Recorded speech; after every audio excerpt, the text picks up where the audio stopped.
जय हिंद defence aspirants, welcome back again. This is Divyanshu Pandey. Israel versus Iran का मुद्दा लगातार चलता जा रहा है और अब ईरान ने इजराइल पर डायरेक्ट अटैक के ऑर्डर्स अपनी फोर्सेस को दे दिया है, जिसका संदेह हम सभी को था कि क्या ये वॉर एक्सलेट होगी। तो ये देखा जा सकता है कि हाँ, अब ईरान पूरे मूड में है कि इस युद्ध को आपका आगे बढ़ाएगा। तो चलिए जानते हैं कि किस प्रकार से अभी ईरान और इजराइल के बीच में इश्यूज चल रहे हैं और हमास के चीफ के मृत्यु के बाद ईरान की रणनीति इजराइल के खिलाफ क्या रहेगी। जैसा कि हम सभी जानते हैं कि अभी ट्यूसडे को ही हमास के चीफ, जिसका नाम इस्माइल हानिया था, उसकी किलिंग इजराइल के मोसाद के द्वारा कर दी गई है। वैसे तो इजराइल ने इसकी जिम्मेदारी नहीं ली है, लेकिन ये सभी जानते हैं कि यह हमला इजराइल के द्वारा ही करवाया गया है। और अब ईरान के सुप्रीम लीडर, जिनका नाम आयतुल्ला अली खामेनी है, उन्होंने अपने जितने भी ग्रुप्स हैं, फोर्सेस हैं, उनको ये ऑर्डर दिया है कि हमें इजराइल के ऊपर डायरेक्ट अटैक करना है। और न्यूयॉर्क टाइम्स में ये रिपोर्ट आपकी आई है, Iran leader orders attack on Israel for Haniyeh killing. तो अब ईरान की जो फोर्सेस हैं सभी अपने वॉर टैक्टिक्स पर प्रिपरेशन कर रही है कि किस प्रकार से वो इजराइल को आपका काउंटर कर सकती है। Khamenei issued the order during an emergency meeting of Iran supreme national security council shortly after the announcing Haniyeh's death. अभी हम जान रहे हैं कि ईरान के राष्ट्रपति की भी मृत्यु हेलीकॉप्टर क्रैश में हुई थी और अभी उनके नए राष्ट्रपति के रूप में मसूद को आपका लाया गया है।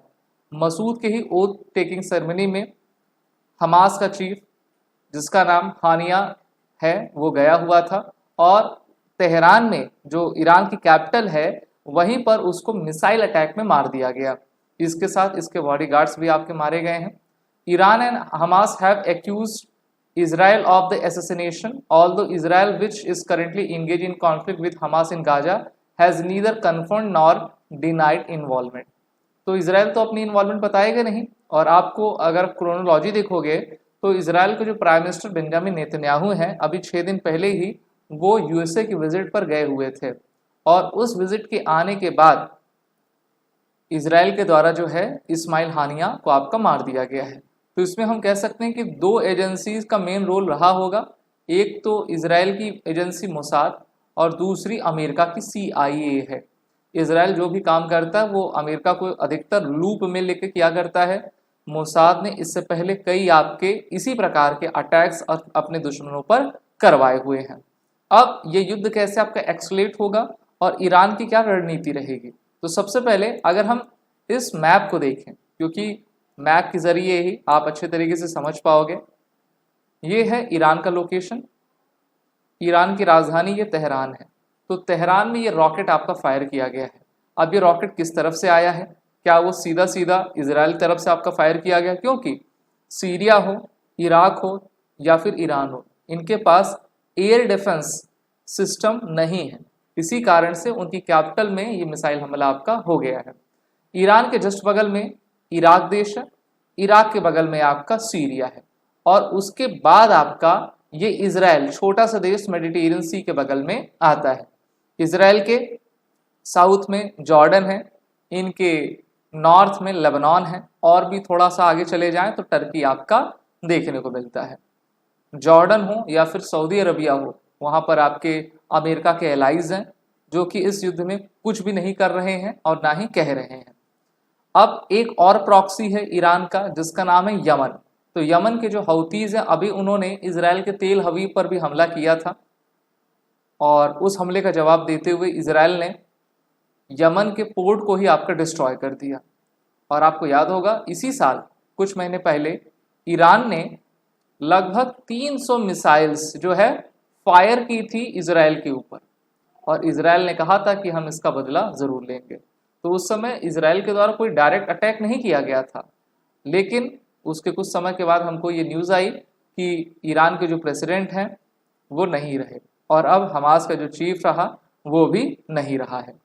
Iran newly elected president Masoud Pezeshkian and other officials including from the foreign ministry and the guards have openly stated Iran's intent to retaliate against Israel. तो इनके सभी जो इनकी सरकार है वो कह रही है कि हम इजराइल के प्रति जो है रिटेलिएट करेंगे, क्योंकि उन्होंने ईरान के सोवरेनिटी पर जो है हमला किया है। और कोई भी देश आपका चुप नहीं रहेगा, ईरान भी चुप बिल्कुल नहीं रहेगा।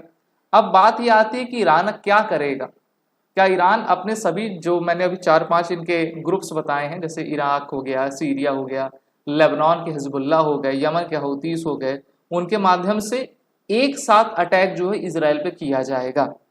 और आप जानते हो 1948-49 से जब इजराइल का गठन हुआ था तो इजराइल ने अभी तक 5 से अधिक युद्ध देख लिए हैं और इजराइल ने अकेले ही सबको आपका हराया भी है।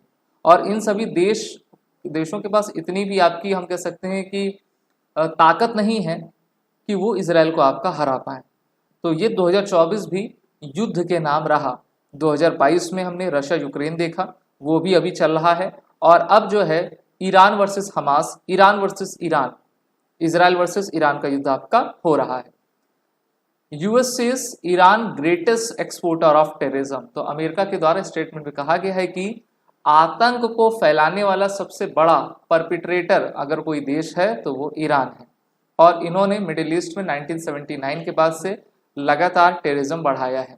अगर आप ईरान की 1970 से पहले की यात्रा देखोगे तो ईरान एक पीसफुल कंट्री था, लेकिन वहां पर जब से जिहाद आपका उत्पन्न हुआ और वहां पर एक तरीके से मजहबी उसको रंग दिया जाने लगा, तब से ईरान में जो महिलाओं की स्वतंत्रता है उसको बाधित किया गया और लगातार ईरान जो है अमेरिका का एंटी बन गया।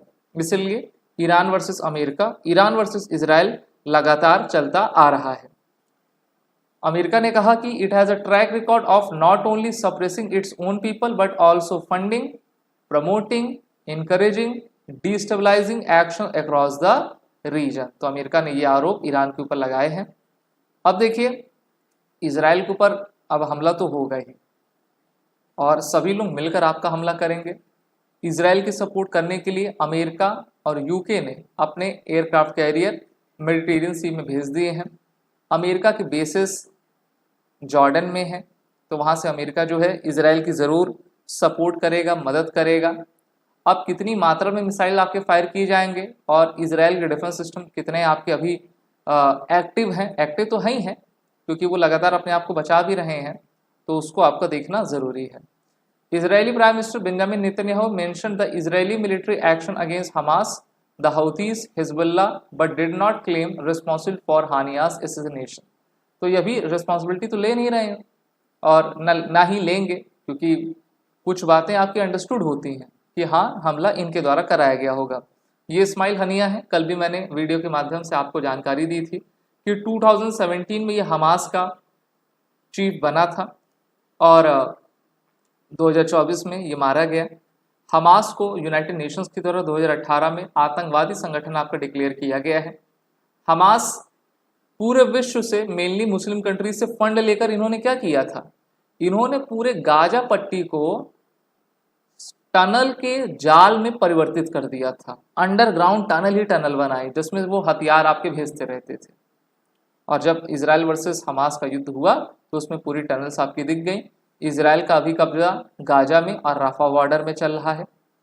और अब इस्माइल हानिया की जगह कौन आने वाला है, खालिद मिशाल आने वाला है। तो ये रिपोर्ट्स आ रही हैं कि Hamas is likely to pick senior member Khalid Mishal as its new leader after Wednesday assassination of Ismail हानिया।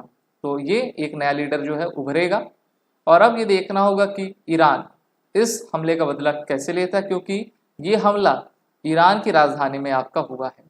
ये ईरान के आप पूर्व प्रेसिडेंट को देख पा रहे हो, जो अभी इसी साल आपके हेलीकॉप्टर क्रैश में मरे हैं। इससे पहले डोनाल्ड ट्रंप के रीजन में जो है ईरान के मेजर जनरल खमैनी की आपकी हत्या की गई थी और अब हानिया की आपकी मृत्यु हो गई है। तो इजराइल कितना तैयार है, अमेरिका कितना तैयार है नए युद्ध के लिए, ये देखना काफ़ी दिलचस्प होगा। हाँ, हमारे साथ आप सभी बने रहिए, वीडियो को लाइक शेयर करें। एसएसबी क्रैक एग्जाम एक ई लर्निंग पोर्टल है जो कि आपके डिफेंस एग्जाम से रिलेटेड आपकी तैयारी कराता है। कोर्सेज में आप हमारे जुड़िए, वॉरियर 10 कोड का यूज़ कर लें जिससे कि आपको 10% का फ्लैट डिस्काउंट हमारे सभी कोर्सेज में मिल जाए। जय।